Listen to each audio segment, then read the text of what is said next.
കർത്താവിനെ പരിശുദ്ധ നാമത്തിന് നന്ദിയുള്ള ഹൃദയത്തോടെ സ്തോത്രം ചെയ്യുന്നു.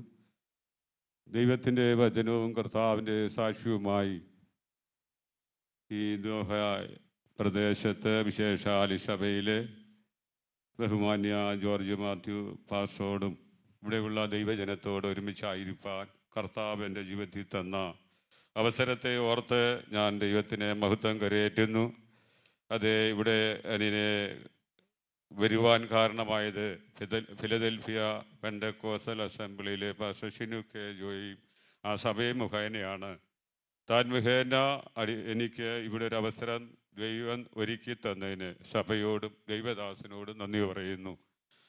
എൻ്റെ സാക്ഷ്യത്തിലേക്ക് അല്പം ഒന്ന് കടക്കാൻ കർത്താവിൽ ആശ്രയിക്കുകയാണ്. നിങ്ങളെപ്പോലെ ഒരു കാലത്ത് സൗദി അറേബ്യയുടെ പ്രദേശത്ത് പ്രവാസിയായി കടന്നുപോയി ഒരിക്കൽ പോലും ഇഷ്ടമില്ലാത്ത ഈ സത്യമാർഗത്തിലേക്ക് കടന്നു വരുവാൻ 1993 നവംബർ മാസം 11-ാം തീയതി ജിദ്ദയിൽ വെച്ച് ചെങ്കടലിൽ യേശുവിനെ ജലത്തിൽ സാക്ഷിപ്പാൻ കർത്താവിൻ്റെ ആത്മാവ് ഭാഗ്യവും പദവി എൻ്റെ ജീവിതത്തിൽ തന്നു. 95 ലാസ്റ്റ് ആയപ്പോൾ ഞാൻ അന്ന് വിവാഹിതനല്ല. എന്നോട് കർത്താവ് പറഞ്ഞ് നാട്ടിൽ പൊക്കോളാൻ. അവിടെ നാട്ടിൽ കടന്ന് ചെന്നപ്പോൾ ഞങ്ങൾ ഓർത്തഡോക്സ് പാരമ്പര്യമാണ്. ഓർത്തഡോക്സിലായിരിക്കുമ്പോൾ സൺഡേ സ്കൂളിലെ അധ്യാപകനായിട്ടൊക്കെ കുറച്ചു കാലം അവിടെ നിൽക്കും. അപ്പോൾ തന്നെ 25 നോയമ്പ് ഒഴിച്ച് ബാക്കി എല്ലാ നോയമ്പും എടുക്കാൻ എനിക്ക് അവസരം ഉണ്ടായിട്ടുണ്ട്. ഞാനത് പറയുന്നത് അതും മാത്രം ശരി എന്ന് പറഞ്ഞ് നടന്നൊരു വ്യക്തിയാണ് ഞാൻ. ഡൽഹിയിലും ബോംബെയിലും ഒക്കെ ജോലിയുള്ള ബന്ധത്തിൽ പോയിട്ടുണ്ട്. ആ സമയങ്ങളിലൊന്നും ഓർത്തഡോക്സിലല്ലാതെ വേറെ ഒരിടത്ത് ഞാൻ പോയിട്ടില്ല. എന്നാൽ ബാംഗ്ലൂരിൽ എൻ്റെ പെങ്ങടുത്ത് പോയപ്പോൾ അവിടെ മറ്റ് സാഹചര്യം ഇല്ലാഞ്ഞുകൊണ്ട് കത്തോലിക്ക സഭയിൽ പോയി ബൈബിൾ വായിച്ചിട്ടുണ്ട്. ബോംബെയിൽ ചെമ്പൂര് പള്ളിയുടെ ചാപ്പലിരുന്ന് ഈ ബൈബിൾ മൊത്തം ഞാൻ വായിച്ചിട്ടുണ്ട്. അത് സുഭിക്ഷതയുടെ അനുഭവത്തിലല്ല. 82 ഞാൻ പ്രവാസത്തിലേക്ക് വരാൻ വേണ്ടി, ഇവിടെ സൗദി പോകാൻ വേണ്ടി എൻ്റെ സഹോദരൻ മുഖേന വരാൻ വേണ്ടി പാസ്പോർട്ട് എടുത്തതാണ്. 92 വരെ ദൈവം അനുവദിച്ചില്ല. എല്ലാ യാത്രാ മാർഗങ്ങളും ഉപയോഗിച്ച് ബോംബെ വരും, തിരിച്ച് നാട്ടിൽ പോകും. അപ്പോൾ എന്നോട് ഞാൻ എവിടെ ചെന്നാലും കർത്താവ് എന്നോട് പറയും, മുന്നമേ അവൻ്റെ രാജ്യവും നീതി അന്വേഷിപ്പേ, അതോടുകൂടി ഇതൊക്കെയും കിട്ടുമെന്ന്. അപ്പോൾ എനിക്ക് ബന്ധുക്കോസുകാരെ കാണുന്ന വണക്ക. എന്നാൽ 10 വർഷം കൊണ്ട് ഒരു കാര്യം എനിക്ക് മനസ്സിലായി, യേശു തന്നെ ദൈവം, യേശുവല്ലാതെ ഒരു ദൈവമില്ല. ഞാൻ പിന്നെ പ്രാർത്ഥിക്കാൻ തുടങ്ങി, കർത്താവ് അങ്ങയുടെ വചനം സത്യമാ, അങ്ങ് എന്നോട് സംസാരിച്ചാൽ ഞാൻ ഈ സത്യമാർഗത്തിൽ വരാം. അങ്ങനെ ഞാൻ സൗദി അറേബ്യ വെച്ച് വിശ്വാസത്തിൽ വരുന്നത്. എൻ്റെ സഹോദരനുമായിട്ട് ആത്മീയ കാര്യങ്ങളിൽ വഴക്ക് പിടിച്ച് നാട്ടിൽ പോകാൻ തീരുമാനിച്ച് അവസാനം 1993 നവംബർ മാസം 9-ാം തീയതി രാത്രിയിൽ ഇതുപോലൊരു കൂട്ടായ്മയിൽ ജിദ്ദയിൽ പങ്കെടുത്തു. അപ്പം ഞാൻ രഹസ്യമായി പ്രാർത്ഥിക്കുന്ന പ്രാർത്ഥന അവിടെ വെച്ച് ഉരുവിട്ട് ഞാൻ പ്രാർത്ഥിച്ചു, കർത്താവെ അങ്ങയുടെ വചനം സത്യമാ, അങ്ങ് എന്നോട് സംസാരിച്ചാൽ ഞാൻ അവിടുത്തെ മരണപുനരുത്ഥാനത്തോടെ ഏകീഭവിക്കാമെന്ന്. അപ്പോൾ ഞാൻ പ്രാർത്ഥിച്ചു കഴിഞ്ഞപ്പോൾ എൻ്റെ കാതിലൊരു ശബ്ദം മുഴങ്ങി, ഇപ്പോൾ സമ്മതിക്കാം, ഇങ്ങനെ സകല നീതി നിവർത്തിക്കുന്ന നമുക്ക് ഉചിതമെന്ന്. അപ്പോൾ ഞാൻ കർത്താവിനോട് ചോദിച്ചു, ഇതാരാ സംസാരിച്ചെന്ന് എനിക്കറിയത്തില്ല, ഇത് അങ്ങാണെങ്കിൽ തിരുവഴുത്തിൽ ഇതെവിടാണെന്ന് എന്നെ അറിയിക്കണമെന്ന്. അങ്ങനെ ഒരു വെളിപ്പാട്, അടുത്ത വെളിപ്പാട് തരികയാണ്. മത്തായി സുവിശേഷം 3:15 വാക്യം. അങ്ങനെ അവിടെ വെച്ച് 11-ാം തീയതി ഞാൻ ജലത്തിൽ സാക്ഷിപ്പാൻ കർത്താവ് ഭാഗ്യവും പദവിയും തന്നു. ഞാൻ നാട്ടിൽ വന്ന് എൻ്റെ മാതാവ് ഞാൻ സ്ഥാനപ്പെട്ടെന്ന് അറിഞ്ഞുകൊണ്ട് മനസ്സില്ലാ മനസ്സോടെ വിശ്വാസത്തിൽ സ്ഥാനപ്പെട്ട ഒരവസ്ഥ ഉണ്ടായി. എന്നാൽ ഞാൻ വന്നപ്പോഴത്തേക്ക് താൻ പിന്നെയും തിരിച്ച് കടന്നുപോയി. അപ്പോൾ ഞാൻ വീട്ടിൽ വന്ന് കയറിയപ്പോഴേ എൻ്റെ അമ്മ എന്നെ കാണിച്ചത് ഇങ്ങനെ, 300 ഇടവകയുള്ള ഈ ദേശത്ത് പള്ളിയിൽ നിന്ന് നിന്റെ സഭ നിൽക്കുന്നു എന്ന് കാണണമെന്ന്. അപ്പോൾ എൻ്റെ സ്വന്തം ദേശം കാരക്കലാണ്, തിരുവല്ലയിൽ എൻ്റെ അമ്മ വീട്. അപ്പം പാലീക്കര പള്ളിയിലേക്ക് എല്ലാ വെള്ളിയാഴ്ചയും 35 വർഷമായിട്ട് എൻ്റെ അമ്മ ഈ അവിടെ വന്ന് പ്രാർത്ഥിക്കാറുണ്ട്. ഞാൻ എൻ്റെ അമ്മയോട് പറഞ്ഞു, ഈ കാലിനെ ദൈവം സന്ദർശിക്കുമെന്ന്. സ്വത്രം. കാലം അങ്ങ് പോയി. നമ്മുടെ വായിൽ നിന്ന് പുറപ്പെട്ട വാക്ക് ദൈവം അത് ഏറ്റെടുത്തു. 2005 ഞാൻ വീട്ടിൽ വന്ന നാള് തൊട്ട് അന്ന് തൊട്ട് കർത്താവ് ഈ വചനവുമായി നിൽക്കാൻ ഭാഗ്യവും പദവിയും തന്ന് പരസ്യയോഗം, അതുപോലെ മുറ്റത്ത് കൺവെൻഷനുകൾ, അന്നത്തെ അറിയപ്പെടുന്ന പല ദൈവദാസന്മാരും എൻ്റെ വീടിൻ്റെ മുറ്റത്ത് സുവിശേഷം പ്രഘോഷിച്ചിട്ടുണ്ട്. പക്ഷെ എൻ്റെ നാട്ടുകാർ ആ സമയത്ത് അവധിയെടുത്ത് അവരുടെയൊക്കെ ബന്ധുക്കാർ എടുത്തു പോവും, ആരും കേൾക്കാനില്ലായിരുന്നു. 2005 എൻ്റെ അമ്മയോട് ഞാൻ പറഞ്ഞ വാക്ക് നിമിത്തം അമ്മയ്ക്ക് ഒരു ഷോക്ക് ഉണ്ടായി, ഞരമ്പ് ക്ലോട്ടായി. അത് ഡോക്ടർമാർ കൈ ഒഴിഞ്ഞു. ഞാൻ ദൈവത്തോട് നിലവിളിച്ചു പ്രാർത്ഥിച്ചു.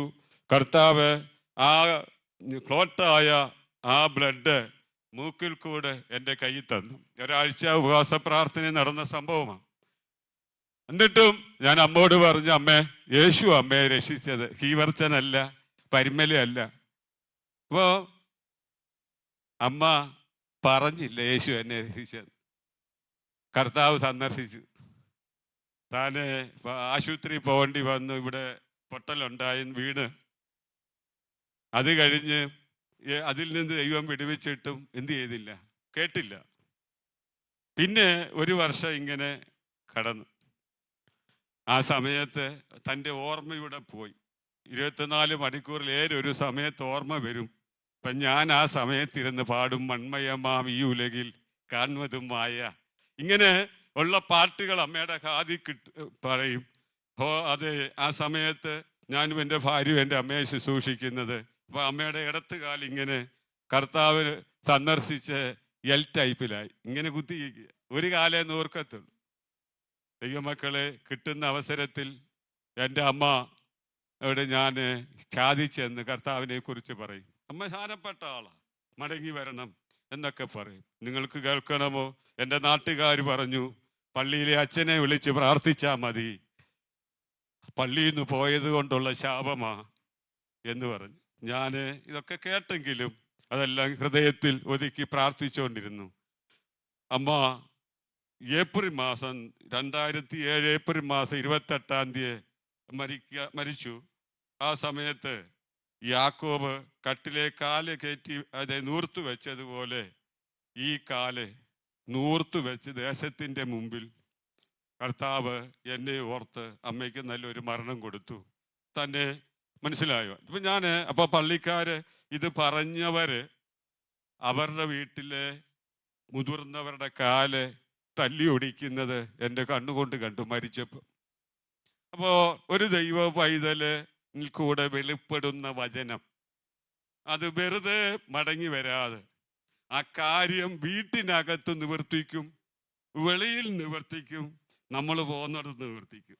Praise the Lord. ഞാൻ ദൈവവചനത്തിലേക്ക് മടങ്ങി വരാം.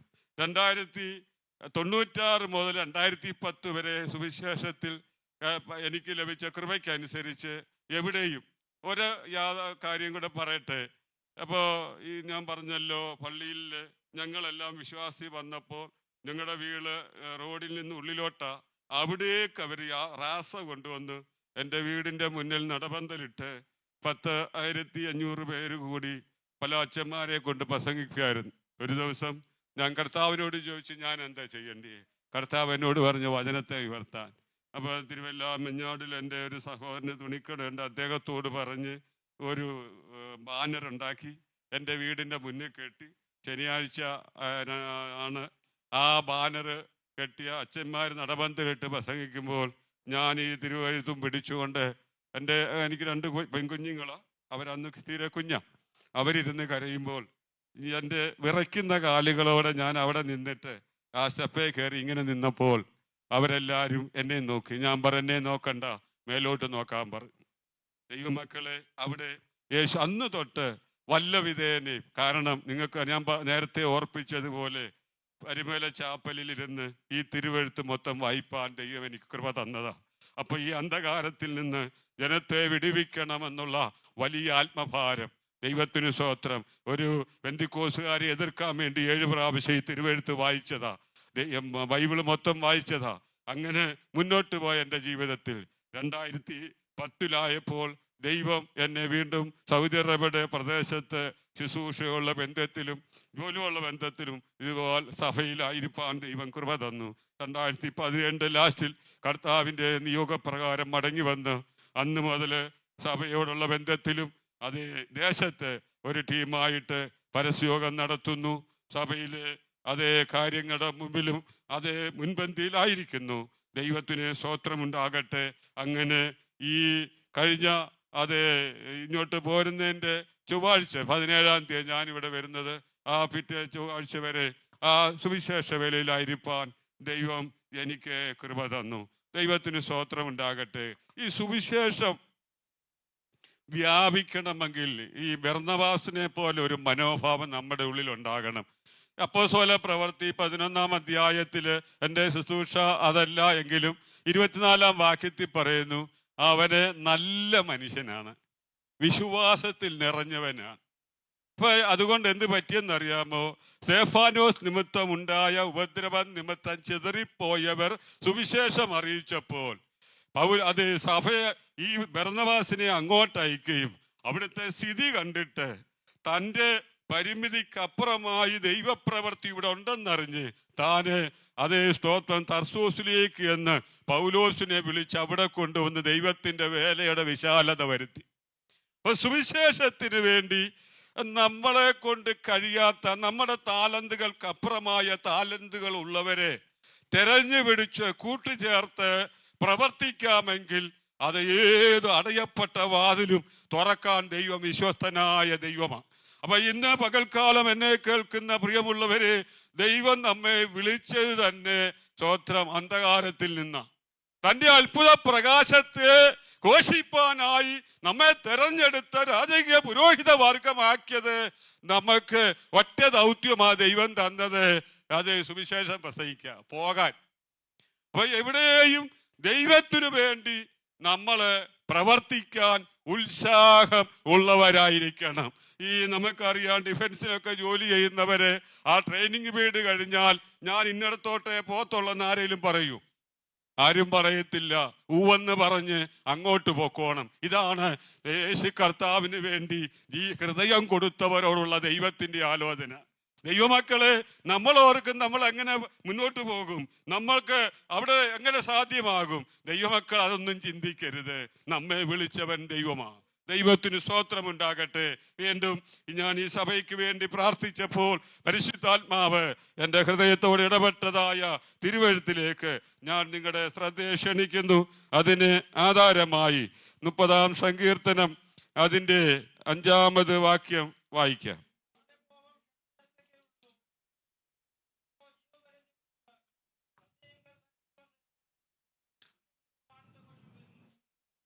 ഇവിടെ ഇരുന്ന ഒരാൾ ഇവിടെ ഒന്ന് വായിച്ചാൽ.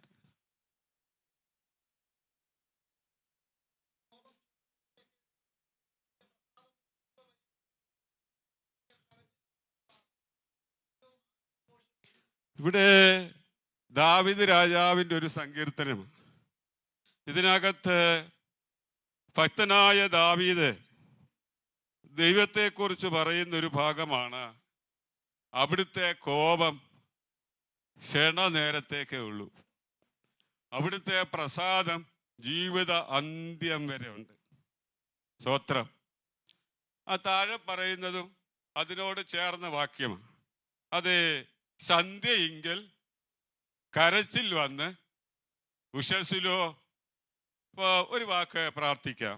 ഞങ്ങളെ സ്നേഹിക്കുന്ന പരിശുദ്ധ പിതാവേ, അവിടുത്തെ പുത്രനായ യേശുവിൻ്റെ നാമത്തിൽ ഇന്ന് പകൽക്കാലം ബഹുമാന്യ ദൈവദാസനോടും ഈ സഭയോടൊത്ത് അടിയനെ ആക്കിയ കൃപയ്ക്കായി സ്തോത്രം. തന്ന വചനവുമായി നിൽപ്പാൻ അടിയൻ അങ്ങയുടെ കൃപയെ ശരണപ്പെടുന്നു. അങ്ങയുടെ ജനത്തോട് അങ്ങ് സംസാരിക്കണം. ഭാരം അത് ചുമന്നൊഴിക്കുന്ന കർത്താവിന്റെ കരത്തിൽ ഈ സഭയെ ഏൽപ്പിക്കുന്നു.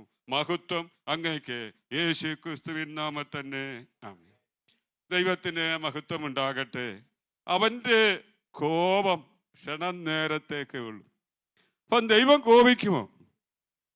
ദൈവം കോപിക്കും. അത് സുവിശേഷത്തിൽ പറയുന്നുണ്ട്, അപ്പം ശിക്ഷിച്ചാകാത്ത മക്കളാരാ? കൗലടയന്മാരാന്ന്.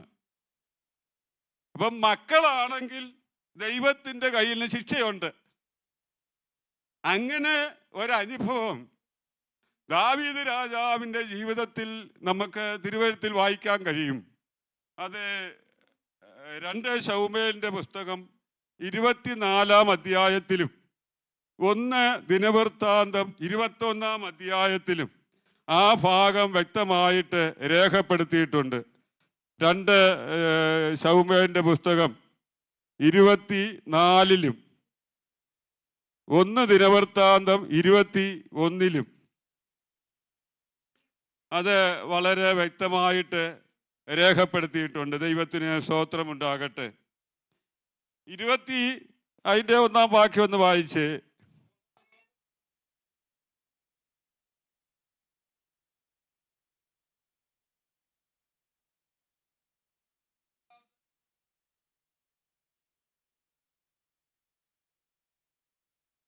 മതി. ഇനി ആ ദിനവൃത്താന്തം 21-ന്റെ ഒന്നൊന്ന് വായിച്ചാൽ.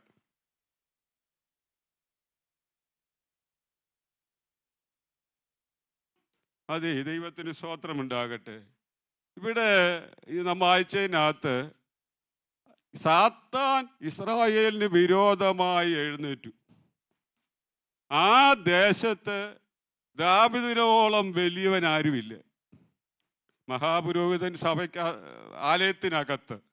എന്നാൽ ദേശത്തിൻ്റെ അധികാരിയായ ദൈവത്താൽ തിരഞ്ഞെടുക്കപ്പെട്ട ഭക്തനാണ് ദാവീദ്.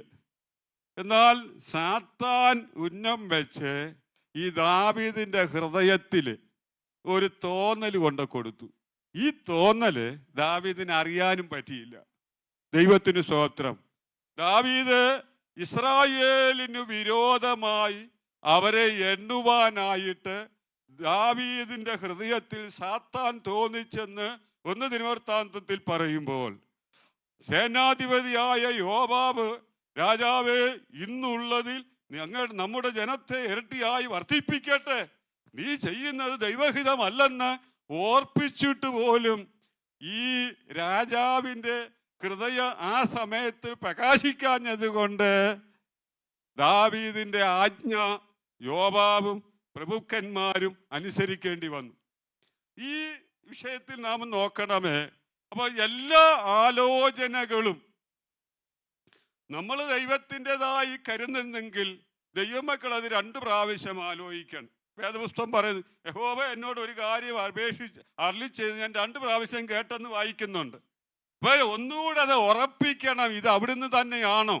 കാര്യം വിശുദ്ധ വേദപുസ്തകം പറയുന്നു, സാത്താൻ താനും വെളിച്ചദൂതന്റെ വേഷത്തിൽ വരും.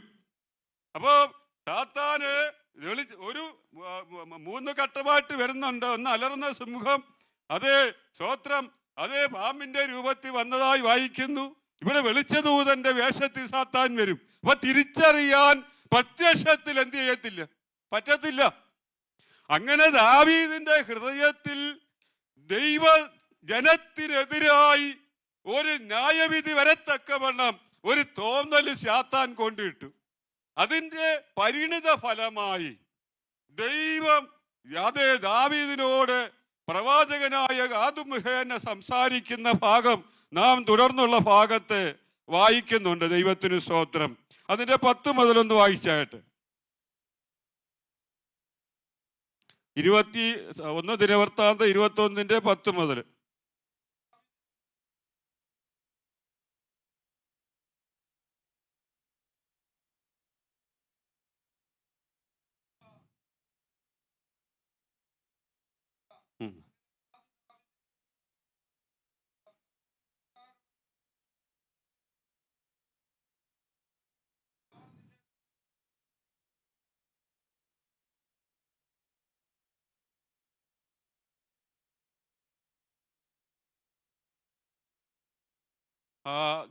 നിർത്തിക്കാട്ടെ. അപ്പൊ ഇവിടെ 3 വിഷയം ദൈവം തൻ്റെ ദാസനായ ദാവീദിന്റെ മുന്നേ കൊണ്ടെത്തിക്കുക. കാര്യം ദൈവം ദാവീദിനോട് കോപിച്ചിരിക്കുക. ന്യായ ശിക്ഷ ദൈവം വിധിച്ചു. അവിടെ പറയുകയാണ്, നീ ശത്രുക്കളാൽ എന്ത് ചെയ്യുക, വലയപ്പെടും. നിനക്ക് പ്രതികൂലങ്ങൾ വരും, അത് ക്ഷാമങ്ങളാൽ നിന്നി കഷ്ടപ്പെടും. അത് ദാവീദിന് തന്നെയല്ല, ഇസ്രായേൽ ജനത്തിന് മൊത്തമാണ്. അടുത്തതാണ് പറയുന്നത്, ദൈവത്തിന്റെ പ്രവൃത്തി നിന്റെ മേൽ അയക്കും. ദൈവത്തിന് സ്തോത്രം ഉണ്ടാകട്ടെ. യഹോവയുടെ വാളായ മഹാമാരി. അപ്പൊ ഈ വാക്കിന്റെ മുമ്പില് മാനുഷ്യ നിലയില് ഏറ്റവും കുറഞ്ഞ ഒരു കാര്യം ദൈവത്തിന്റെ കരമാണ്. സ്തോത്രം. എന്നാല് ദാവീദ് ദൈവത്തോട് നിലവിളിച്ച് പറയുകയാണ്, ഞാന് ഇപ്പോൾ യഹോവയുടെ കയ്യിൽ തന്നെ വീഴട്ടെ, അവന്റെ കരുണ വലിയതല്ലോ. നോക്കണേ, ദാവീദിന്റെ നേരെ, യെരൂശലേമിന്റെ നേരെ, ഇസ്രായേലിന്റെ നേരെ ദൈവ കോപം നിൽക്കുമ്പോൾ അത് ആര് മുഖേന വന്നോ ആ വ്യക്തി ദൈവ പാദപീഠ വീണു പറയുക, ദൈവത്തിന് സ്തോത്രം, കർത്താവേ ഞാൻ നിന്റെ കയ്യിൽ വീഴട്ടെ. ദൈവമക്കളെ, ഒരു കാര്യം നമ്മൾ എപ്പോഴും ഓർക്കണം. ഞാൻ മുമ്പേ ഓർപ്പിച്ചതുപോലെ നമ്മുടെ ജീവിതത്തിൽ എന്തെങ്കിലും തെറ്റുകളും കുറ്റങ്ങളും വന്നാൽ ശത്രുക്കളുടെ മുമ്പിൽ പരിഹാസരാകാതിരിക്കാൻ വേണ്ടി, എൻ്റെ ദൈവമേ അങ്ങയുടെ ശിക്ഷ എനിക്ക് തന്നാ മതിയേ എന്ന് പ്രാർത്ഥിക്കണം. ദൈവമക്കളെ ഒരിക്കലും പിശാച് കളിപ്പാൻ ദൈവം ഇട്ട് കൊടുക്കത്തില്ല. അങ്ങനെ വരുന്നത് അവസാനം ദൈവം കൈവിടുമ്പോഴാണ്. എന്നാൽ ഈ ഭക്തൻ പറയുകയാണ്, ഞാനിപ്പോൾ യഹോവയുടെ കയ്യിൽ തന്നെ വീഴട്ടെ. അപ്പൊ ഈ ലോകത്തിലെ മനുഷ്യന്റെ മുമ്പിൽ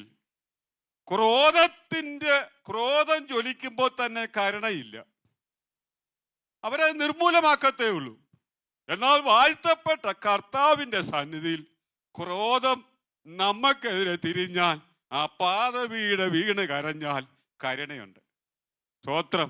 ദൈവമക്കള് ശ്രദ്ധിക്കണം. ദൈവത്തിന് മഹത്വം ഉണ്ടാകട്ടെ.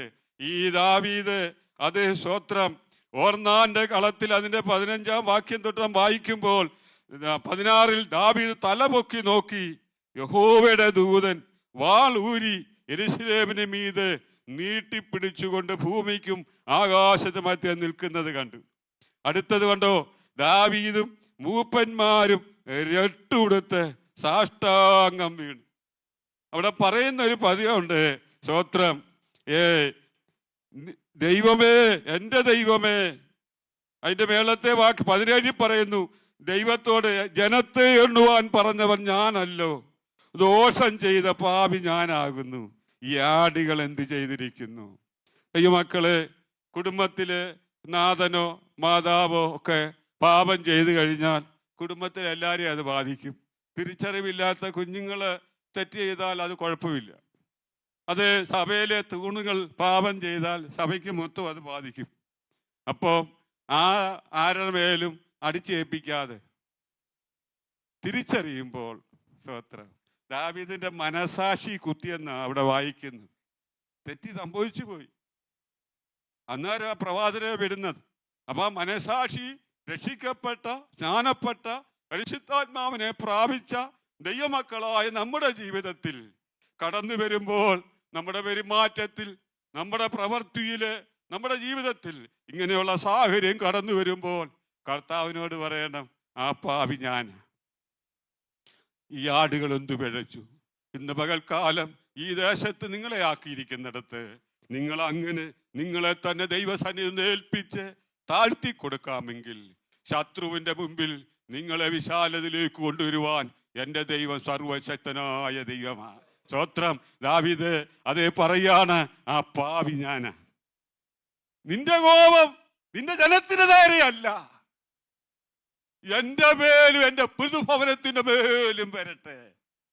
കാരണം ദൈവകോപത്തിന്റെ ആഴം ദാവീദിന് അനുഭവിച്ചറിയാം. ദാവീദിനോട് ഒരിക്കൽ ഇപ്രകാരം കർത്താവ് പറഞ്ഞു, നീ അതേ രഹസ്യത്തിൽ ചെയ്തു, ഞാൻ സൂര്യന്റെ വെട്ടത്ത് ചെയ്യും.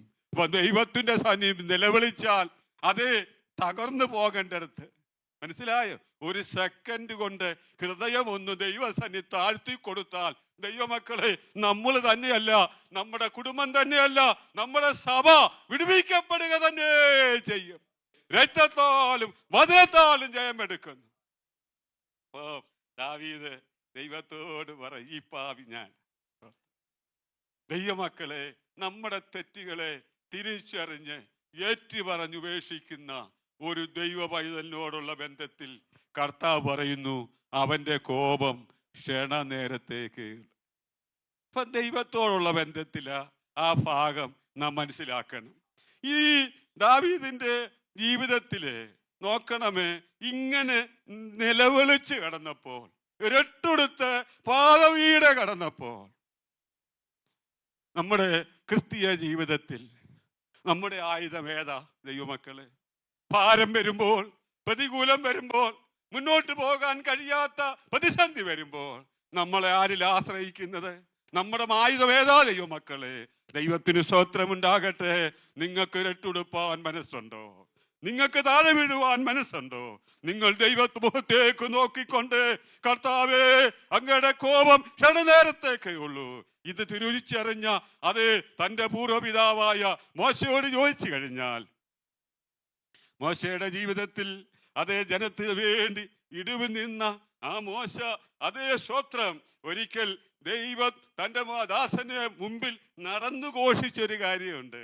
യഹോവയായ ദൈവം ദീർഘക്ഷമയും മഹാദയുള്ള ദൈവം, ആയിരമായിരങ്ങളോട് ക്ഷമിക്കുന്നവൻ, പിതാക്കന്മാരുടെ അകൃത്യം മൂന്നാമത്തെയും നാലാമത്തെയും തലമുറയോളം മറന്നുപോകാതെ സന്ദർശിക്കുന്നവൻ.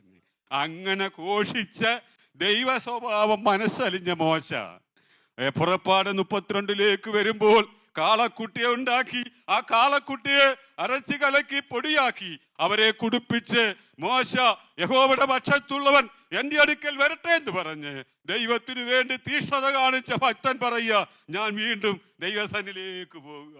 അവിടെ ചെന്ന് അത് താന് ആവർത്തന പുസ്തകത്തിൽ പറയുന്നത് വീണ് കിടന്നെന്ന്, വീണ് കടന്ന് കരഞ്ഞു. സ്തോത്രം ദൈവമക്കളെ. അങ്ങനെ വീണ് കടന്ന് കരഞ്ഞ മോശ പറയുക, സ്തോത്രം, ഈ ജനം നിന്റെ ജനമാണ്. ദൈവമക്കളെ, സഭയുടെ തുറന്നേറിയ പ്രാർത്ഥന വളരെ ഫലിക്കും. അത് ദീനക്കാരനെ മാത്രമല്ല, പിന്മാറ്റത്തിൽ പോയവനെ കൊണ്ടുവരും. ആ ദൈവമക്കളെ, തെറ്റ് ആർക്കും പറ്റാം, തെറ്റി ലോകത്തിൽ സഹജമാണ്. എന്നാൽ അത് മൂടി വെക്കുന്നവനാ അത് ദോഷമായി തീരുന്നത്. ദൈവത്തിന് മഹത്വമുണ്ടാകട്ടെ. മോശ ദൈവത്തോട് പറയാണ്, ഈ ജനം നിന്റെ ജനമെന്ന് ഓർക്കണം, നിന്റെ ജനമാ. അതുകൊണ്ട് എനിക്ക് പേര് വേണ്ട കർത്താവേ. സ്തോത്രം. മോശയോട് പറഞ്ഞു, നിന്നെ ഞാൻ വലിയ ജാതിയാക്കാന്നൊക്കെ പറഞ്ഞു. അതൊന്നും കേട്ടില്ല.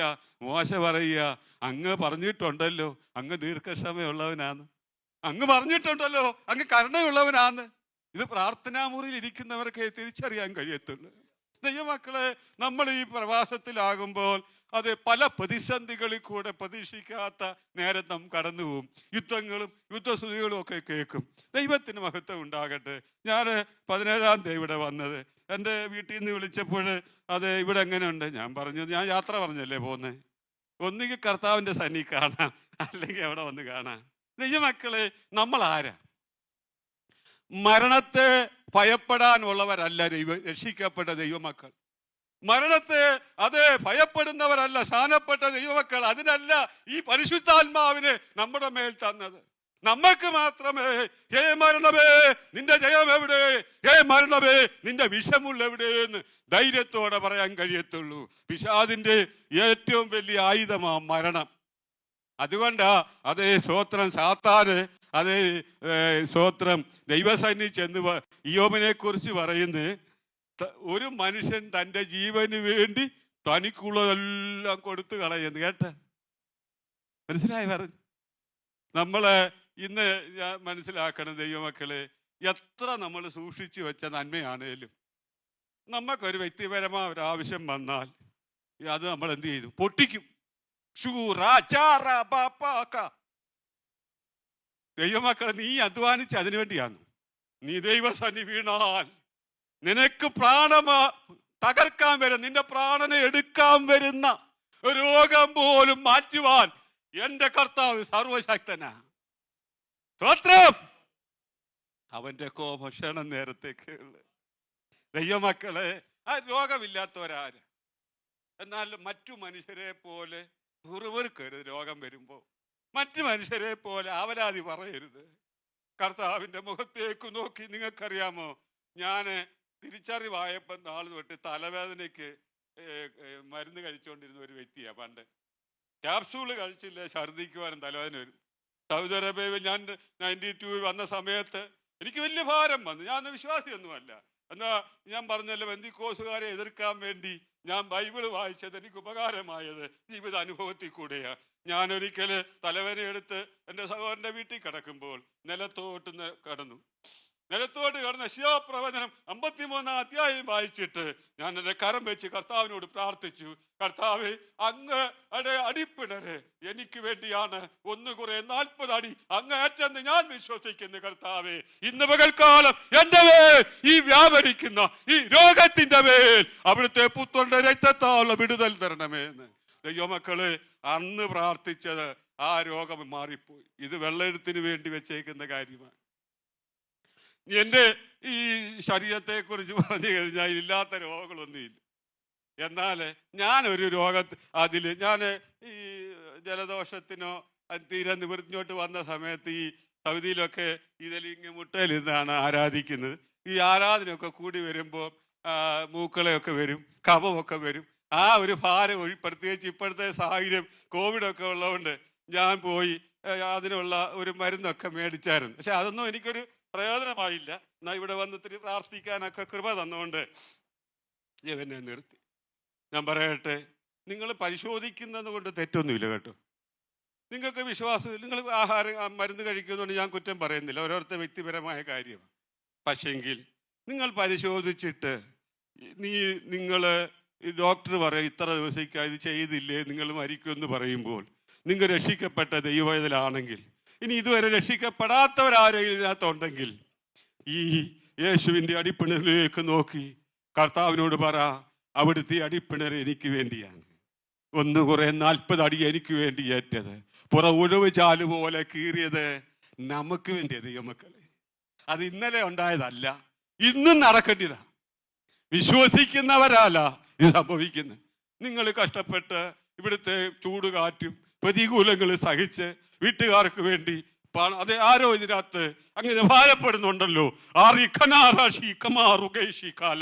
ദൈവത്തിന് സ്തോത്രം. ഞാൻ ദൈവത്തിന്റെ ആത്മാവിൽ നിങ്ങളോട് പറയട്ടെ, നിങ്ങൾ ആ വിഷയം ദൈവസനെ കൊണ്ടുപോവാ. കർത്താവ് വിടുവിപ്പാൻ സർവശക്തനായ ദൈവമാണ്. ദൈവത്തിന് മഹത്വമുണ്ടാകട്ടെ. അതെ, സ്തോത്രം. ഞാൻ ഈ ദാവീദിന്റെ അവസ്ഥ ഒന്നുകൂടെ പറഞ്ഞ് ഞാൻ മടങ്ങി വരാം. അതെ, അവസാനം വാള് ദാവീദിന്റെ മേലും കുടുംബത്തിന്റെ മേലും വരണ്ടിയെടുത്ത്, യെരൂശലേമിന്റെ മേൽ വരണ്ടിയെടുത്ത് ഭക്തനോട് പറയാ, നീ യോർദാന്റെ കളത്തിൽ പോയി എനിക്ക് വേണ്ടി യാഗം അർപ്പിക്കാൻ. നോക്കണമേ, പ്രത്യേക സാഹചര്യത്തിൽ നിലത്ത് വീണ് വന്ന തെറ്റിന് ദൈവകോപത്തിന്റെ മുമ്പിൽ നിലവിളിച്ച ഭക്തനോട് കർത്താവ് പറയുക, ആ ക്രോധം മാറിയിട്ട് പറയ, മോനെ, നീ എനിക്ക് വേണ്ടി ഒരു യാഗപീഠം പണിയാൻ. സ്തോത്രം.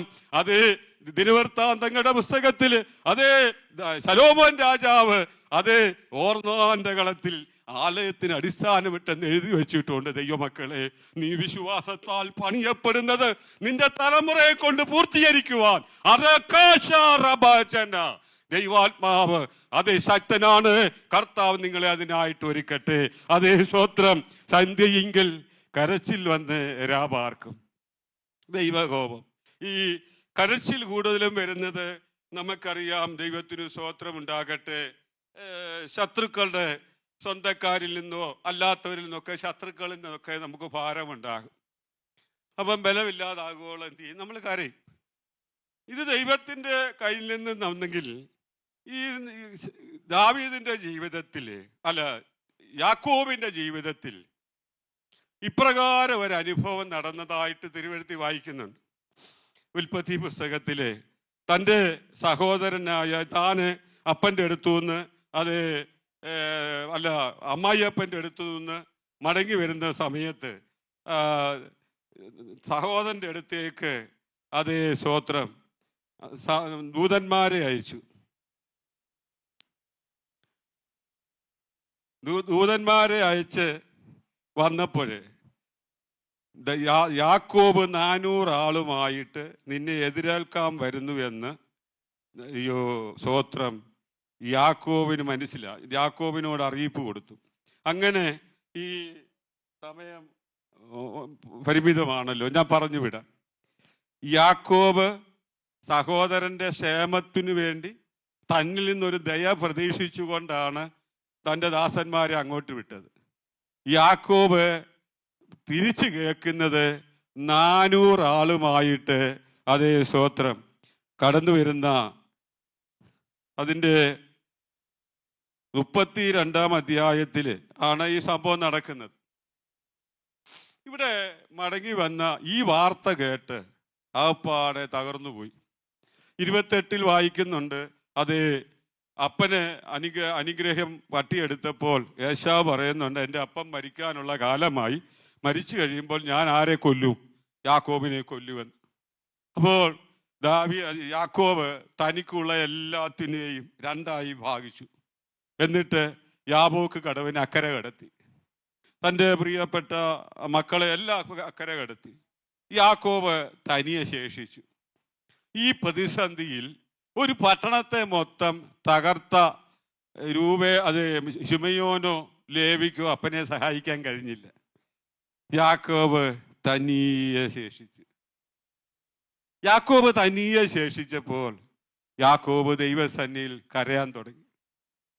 നമ്മൾ വായിക്കുന്നത് അവൻ ദൂതനോട് മല്ലു പിടിച്ചെന്ന്. അതിൻ്റെ ഹോശേയ പ്രവചനത്തിൽ വായിക്കുന്നു, അവൻ കരഞ്ഞ് ദൈവത്തോട് നിലവിളിച്ചതായിട്ട്. അത് 12-ാം അധ്യായം 4-ാം വാക്യത്തിലാണ്. അപ്പൊ ഈ യാക്കോബിന്റെ ഈ കരച്ചിലിന്റെ മുമ്പിൽ, കടന്നു വന്ന ഈ വേദനയുടെ മുമ്പിൽ യാക്കോബ് ദൈവസന്നി കരയാൻ തുടങ്ങി. കരഞ്ഞു വന്നപ്പോൾ സ്വർഗത്തിൽ തൻ്റെ ദൂതനെ ദൈവം അയച്ചു. മനസ്സിലായ ദൈവമക്കളെ? ആ ദൂതനുമായി പ്രഭാതം വരെ യാക്കോബ് ഇരുന്നു. സ്തോത്രം.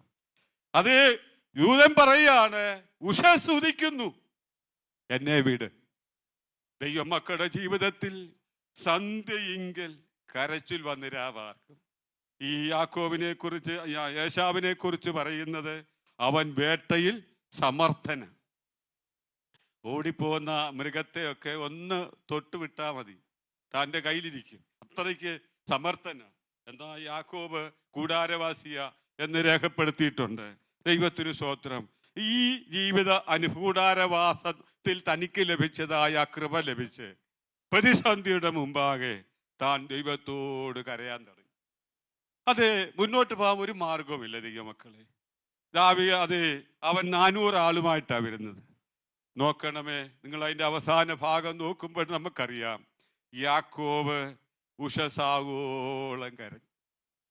എത്ര പേർക്ക് നമ്മുടെ വിഷയങ്ങൾ, സഭയുടെ വിഷയങ്ങൾ, കൂട്ടുവിശ്വാസികളുടെ വിഷയങ്ങൾ ഏറ്റെടുത്ത് ഇതുപോലെ കരയാൻ കഴിയും? നമ്മുടെ തലമുറയുടെ വിഷയങ്ങൾ ഏറ്റെടുത്ത് ഇതുപോലെ കരയാൻ കഴിയും? ദൈവമക്കളെ, ഏത് പ്രതിസന്ധിയും കരച്ചിലിന് ദൈവത്തിലേക്ക് കൊണ്ടുവന്നാൽ നമുക്ക് നീക്കാൻ കഴിയാത്തത് എൻ്റെ ദൈവം നീക്കാൻ ശക്തനായ ദൈവമാണ്. ഈ യാക്കോബ് നിലവിളിച്ച് കരഞ്ഞപ്പോൾ കർത്താവ് പറയാ, ഉഷസ്തുതിക്കുന്നു, എന്നെ വിട്. നിന്റെ പേർ ചോദിച്ചു. യാക്കോബിനൊരു പുതിയ അവസരം കൊടുത്തു.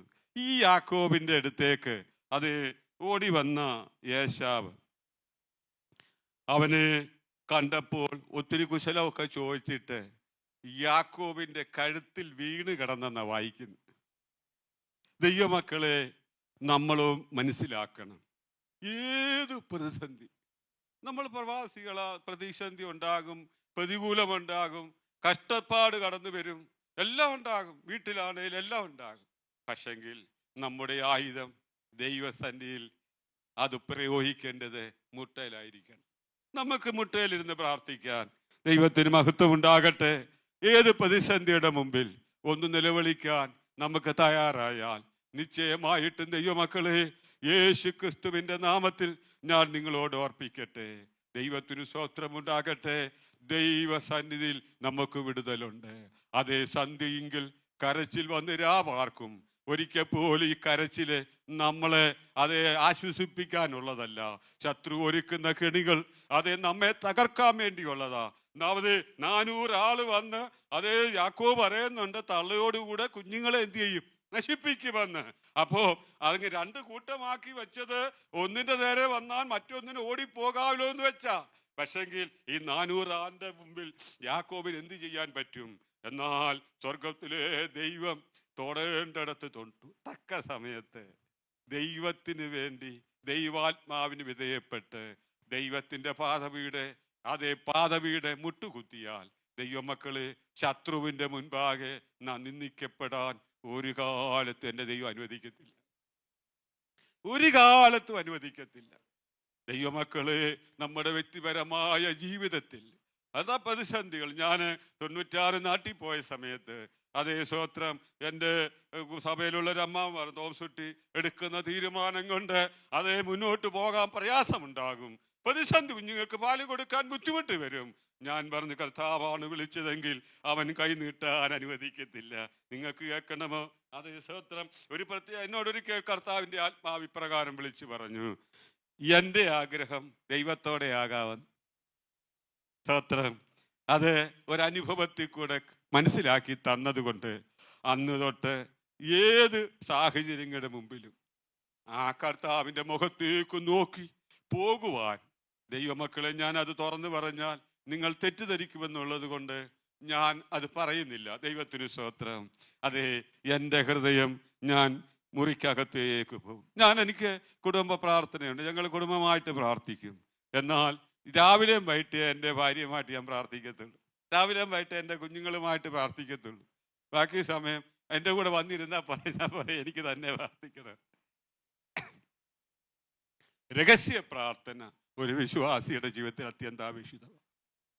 നമ്മൾ ഒരു നല്ല കുടുംബജീവിതം നയിക്കണമെങ്കിൽ നമ്മുടെ തലമുറയ്ക്ക് ഒന്നും സമ്പാദിച്ചു വെച്ചില്ലേലും അവരുടെ ബാല്യത്തിൻ്റെതോ യൗവനത്തിൻ്റെതോ ചാബല്യങ്ങൾ അകപ്പെട്ടാൽ പോലും നീ മുട്ടുകുത്തുന്ന ഒരു വ്യക്തിയാണെങ്കിൽ നിന്റെ തലമുറയെ പരസ്യകോലമാക്കാൻ എൻ്റെ ദൈവം അനുവദിക്കത്തില്ല. അന്നമന അഗുയി മഷി റികമന റൂഗജാനൻ ജലകേ റീകമനമനക അകല റൂകം ജലരേകി രംഗരക്ഷ. ദൈവമക്കളെ, നീ മുട്ടുകുത്താൻ തയ്യാറാക. നിന്റെ പ്രതിസന്ധിയുടെ മുമ്പിൽ, നിന്റെ ഭാരങ്ങളുടെ മുമ്പിൽ നമുക്ക് ഒത്തിരി കാര്യങ്ങൾ തിരുവഴുത്തി കാണുന്നുണ്ട്. യോബിന്റെ അവസ്ഥ എടുത്തു. യോബ് എന്തു തെറ്റാ ചെയ്തത്? യോബ് എൻ്റെ മക്കള് അത് കൂട്ടുകൂടി അവർ വിരുന്ന് ആഘോഷിച്ച് അത് തെറ്റിപ്പോകുമെന്ന് കണ്ട് അവരെ അന്നത്തെ പരിജ്ഞാനം അനുസരിച്ച്, സാഹചര്യം അനുസരിച്ച് എല്ലാരെയും വരുത്തി അവർക്ക് വേണ്ടി ഹോമയാഗം കഴിച്ചു. ഒരു ദിവസമല്ല, നിന്റെ കുഞ്ഞുങ്ങൾക്ക് വേണ്ടി ഒരു ദിവസമല്ല പ്രാർത്ഥിക്കേണ്ടത്. ഞാൻ വളർന്ന കാലഘട്ടമല്ല ഇന്നത്തെ കുഞ്ഞുങ്ങൾക്ക്. ഉണ്ട്, പണ്ട് നമ്മൾ സിനിമ കാണാൻ പോകണമെങ്കിൽ നാട്ടുകാരെ പേടിച്ച് ബന്ധുക്കാർ പോകാതിരിക്കും. ഇന്ന് സിനിമ നമ്മുടെ കയ്യിലാണ്, മനസ്സിലായോ? എല്ലാം കയ്യിലാണ്. അപ്പൊ അവരുടെ ഹൃദയത്തെ വചനം പറയുന്നു, ഏദൻ തോട്ടത്തിൽ നിന്ന് ഹവ്വായെ പിശാച് വഞ്ചിച്ചെങ്കിൽ തലമുറയുടെ മേൽ എന്തു സംഭവിക്കും? ആന മനജുലി റേഗശാന മക്കറഷി. അതുകൊണ്ട് ഊണിലും ഉറക്കത്തിലും നീ നിരാശയോടെ അല്ല, വചനം ചൊല്ലി നിന്റെ തലമുറയ്ക്ക് വേണ്ടി പ്രാർത്ഥിക്കണം. ഇവിടെ ഇരിക്കുന്ന കുഞ്ഞുങ്ങൾ രാജ്യത്തെ ഭരിക്കാൻ പ്രാപ്തരാകട്ടെ. ഇവിടെ ഇരിക്കുന്ന കുഞ്ഞുങ്ങൾ അത് കർത്താവിന്റെ അപ്പോസ്തലന്മാരാകട്ടെ. ഇവിടെ ഇരിക്കുന്ന കുഞ്ഞുങ്ങൾ പ്രവാചകന്മാരായി തീരട്ടെ. ഇവിടെ ഇരിക്കുന്ന കുഞ്ഞുങ്ങൾ തേജസ്സിന്റെ സാക്ഷ്യം വഹിക്കുവാൻ ദൈവം നിങ്ങളെ കരങ്ങളിൽ എടുക്കട്ടെ. ദൈവമക്കളെ, ദൈവത്തിന് സ്തോത്രം ഉണ്ടാകട്ടെ. പക്ഷേ കുഞ്ഞുങ്ങൾക്ക് വേണ്ടി പ്രാർത്ഥിച്ച ഭക്തന്റെ ജീവിതത്തിൽ അതിന് വിരുദ്ധമായ കാര്യം വന്നെങ്കിലും നിനക്ക് വേണ്ടി ശ്രേഷ്ഠമായ വഴി ഒരുക്കുവാൻ ദൈവം സർവശക്തനാ. നോക്കണേ, ഒരു കാര്യം പറഞ്ഞ് ഞാൻ എൻ്റെ വാക്കുകൾ ഇവിടെ നിർത്താം. ഈ മക്കൾക്ക് വേണ്ടി യാഗം അർപ്പിച്ചപ്പോൾ വീട്ടിലാ, അബ്രഹാമിന്റെ കാലത്തൊക്കെ അങ്ങനെയാണല്ലോ. അപ്പൊ ഈ യാഗം അർപ്പിച്ച അവർ മാത്രമേ കണ്ടുള്ളൂ. ഈ പ്രതിസന്ധിയുടെ മുമ്പിൽ യാഗം അർപ്പിച്ചവന് ദൈവം ഇറങ്ങി വന്നപ്പോൾ യോബിന്റെ സ്നേഹിതന്മാരോട് പറയുന്നൊരു വാക്കുണ്ട് കേട്ടോ, നിന്നോടും നിന്റെ കൂട്ടരോടും എനിക്ക് കോപം ചലിച്ചിരിക്കുന്നു. ആ കോപം മാറണമെങ്കിൽ നീ ഇന്നുവരെ പഴി പറഞ്ഞ യോബിനെ വിളിച്ച് പ്രാർത്ഥിക്കാൻ. അപ്പൊ ദൈവമക്കളെ, നീ മുട്ട് പരക്കാത്ത കുത്താമെങ്കിൽ, നിന്റെ ഭാര്യയോടൊത്തോ ഭർത്താവിനോ കുഞ്ഞുങ്ങളോടൊത്ത് പ്രാർത്ഥിക്കുന്നതിൽ ഉപരിയായി രഹസ്യമായി നീ മുട്ടുകുത്താമെങ്കിൽ, നീ പട്ടണവാദികൾ നിന്നെ ഉയർത്തുന്ന ഒരു സർവശക്തനായ ദൈവം നമ്മുടെ കർത്താവ്. അത് ധന്യനായ ഏകാധിപതി അവൻ, അടുത്തുകൂടാത്ത വിശുദ്ധ, അത് വെളിച്ചത്തിൽ വസിക്കുന്ന കർത്താവ്. ഈ പകൽക്കാലം നിങ്ങളെ ഈ വചനത്തിൽ കൂടെ എനിക്ക് കർത്താവ് നടത്തിയ എൻ്റെ ജീവിത അനുഭവത്തിൽ കൂടെ നിങ്ങളെ അനുഗ്രഹിക്കുമാറാകട്ടെ. അതെ, ദൈവത്തിന്റെ കോപം ക്ഷണനേരത്തേക്കേ ഉള്ളൂ, അവിടുത്തെ പ്രസാദമോ ജീവാന്ത്യത്തോളമുള്ള അനാശീറിമ. അതേ, സന്ധിയെങ്കിൽ കരച്ചിൽ വന്ന് രാപാർക്കും, ഉഷസ്സിലോ ആനന്ദഘോഷം വരും. ദൈവമക്കളെ, ദാവീദിന് അതേ യാക്കോബിന്റെയും ദാവീദിന്റെയും ആ ഉഷത്തൊന്ന് ചിന്തിച്ചു നോക്ക്. എത്ര ശ്രേഷ്ഠമായ അനുഭവം ഈ പ്രവാസകാലത്ത് ക്രിസ്തുവിന് വേണ്ടി നിൽക്കുവാൻ, തല ഉയർത്തി നിൽക്കുവാൻ, ഹൃദയം ആരോടും പഴി പറയാതെ, ഭാരമുണ്ടെങ്കിൽ രഹസ്യത്തിൽ അറയിപ്പോയിരുന്ന് പ്രാർത്ഥിക്കണം. അങ്ങനെ കർത്താവ് പഠിപ്പിച്ചത്. അങ്ങനെ ചെയ്യാമെങ്കിൽ നിങ്ങളെ ഉയർത്തുന്ന ഒരു ദൈവമുണ്ട്. ഈ വചനങ്ങളാൽ ദൈവം നിങ്ങളെ അനുഗ്രഹിക്കട്ടെ. അവസരം തന്ന ദൈവദാസനെ സഭയ്ക്ക് നന്ദി പറയുന്നു. അടിയന്റെ പ്രാർത്ഥനയെ അടിയനെ തുടച്ച പ്രിയപ്പെട്ടവർക്ക് നന്ദി പറയുന്നു. നിങ്ങൾ ഓർക്കുമ്പോഴൊക്കെ ഒരു സുവിശേഷകനായി ക്രൂശിന്റെ സാക്ഷിയാകാൻ എന്നെ ഓർത്ത് പ്രാർത്ഥിക്കണം. എനിക്ക് 2 പെൺകുഞ്ഞുങ്ങളുണ്ട്. മൂത്ത മകളായി TFD ജോലി ചെയ്യുന്നു. കുടുംബസ്ഥയാണ് ഇളയ മകള് TIക്ക് പഠിക്കുന്നു. നിങ്ങള് അവിടെയൊക്കെ അങ്ങനെയൊക്കെ പഠിക്കുന്നെങ്കിലും എൻ്റെ ഉള്ളിൻ്റെ ആഗ്രഹം ഈ സുവിശേഷം പ്രസംഗിക്കണമെന്നാണ്. അതിനുവേണ്ടി നിങ്ങളുടെ കിട്ടുന്ന സമയം വല്ലപ്പോഴെങ്കിലും കർത്താവെ ഒന്ന് ഓർക്കണേ എന്ന് ഓർപ്പിച്ചുകൊണ്ട് ഞാൻ എൻ്റെ വാക്കുകൾ ഉപസംഹരിക്കും.